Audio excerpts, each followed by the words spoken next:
നമസ്കാരം, BCV ന്യൂസിലേക്ക് സ്വാഗതം. ആദ്യം നോക്കാം പ്രധാന വാർത്തകൾ നിങ്ങൾക്കായി അവതരിപ്പിക്കുന്നത്. ഓരോ വസ്ത്രങ്ങൾക്കും ഒരു കഥയുണ്ട്. ആഘോഷത്തോളം വളർന്ന സ്വപ്നങ്ങളുടെ കഥ. Beauty silks. വാക്കുകൾ നിശബ്ദമാകുമ്പോൾ വസ്ത്രങ്ങൾ സംസാരിക്കട്ടെ.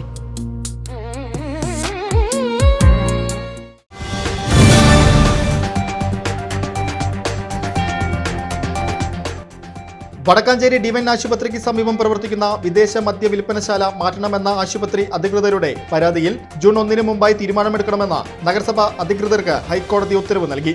ആശുപത്രി, വിദ്യാഭ്യാസ സ്ഥാപനങ്ങൾ, പാർപ്പിട സമുച്ചയങ്ങൾ എന്നിവയ്ക്ക് തൊട്ടടുത്തായി പ്രവർത്തിക്കുന്ന ഈ മദ്യഷോപ്പ് മാറ്റാൻ ജനപ്രതിനിധികൾക്ക് പരാതി നൽകിയിട്ടും നടപടി ഉണ്ടാവാത്തതിനെ തുടർന്നാണ് ആശുപത്രി അധികൃതർ കോടതിയെ സമീപിച്ചത്.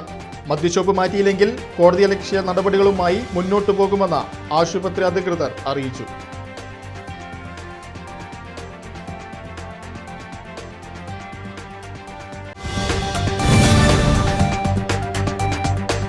നിയമങ്ങൾ കാറ്റിൽ പറത്തി വേലൂർ വെങ്ങിലശ്ശേരിയിലും കുണ്ടന്നൂരിലും വ്യാപകമായി കുഞ്ഞിടിക്കലും പാടനികത്തലും. വെങ്ങിലശ്ശേരിയിൽ ജനകീയ പ്രതിഷേധത്തെ തുടർന്ന് ജില്ലാ കളക്ടറുടെ അടിയന്തര ഇടപെടലും കർശന നടപടിയും. കടത്തിയ മണ്ണ് തിരികെ കൊണ്ടുവന്ന് കുന്നിടിച്ച സ്ഥലം പൂർവ്വസ്ഥിതിയിലാക്കാൻ നടപടി തുടങ്ങി. കുണ്ടന്നൂരിൽ സ്റ്റോപ്പ് മെമ്മോകൾക്ക് പുല്ലുവില കൽപ്പിച്ച് രാത്രിയുടെ മറവിൽ വീണ്ടും കൃഷിഭൂമി നികത്തൽ തുടർക്കഥയാകുന്നു. വിഷയത്തിൽ ഉദ്യോഗസ്ഥർ ഇടപെടണമെന്ന് നാട്ടുകാർ.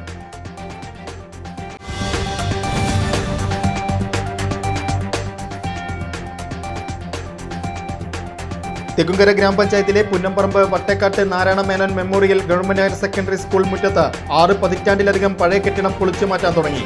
കെട്ടിടം വലിയ ദുരന്ത ഭീഷണിയാണെന്ന് മുൻ തഹസിൽദാർ റിപ്പോർട്ട് നൽകിയിരുന്നു. MLA-മാരുടെ ഇടപെടലിൽ പുതിയ ഹൈടെക് കെട്ടിടം ഉയർന്നതോടെയാണ് പഴയത് മാറ്റാൻ നടപടിയായത്.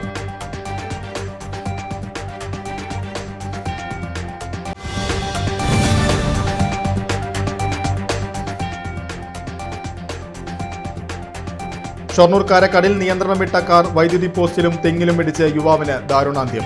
കവളപ്പാറ ഗോകുലം വീട്ടിൽ 29 വയസ്സുള്ള ഗോപകുമാറാണ് മരിച്ചത്. കൂടെയുണ്ടായിരുന്ന 2 സുഹൃത്തുക്കൾക്ക് പരിക്കേറ്റു. സുഹൃത്ത് വാങ്ങിയ യൂസ്ഡ് കാർ ഓടിച്ച് പട്ടാമ്പിയിൽ നിന്ന് ഷൊർണൂർ വഴി മടങ്ങുന്നതിനിടെയാണ് അപകടം സംഭവിച്ചത്. അപകട വിവരമറിഞ്ഞ് ഷൊർണൂരിൽ നിന്ന് അഗ്നിരക്ഷാ സേനയെത്തി കാർ വെട്ടിപ്പൊളിച്ചാണ് ഡ്രൈവിംഗ് സീറ്റിനും ബോണറ്റിനും ഇടയിൽ കുടുങ്ങിയ യുവാവിനെ പുറത്തെടുത്തത്.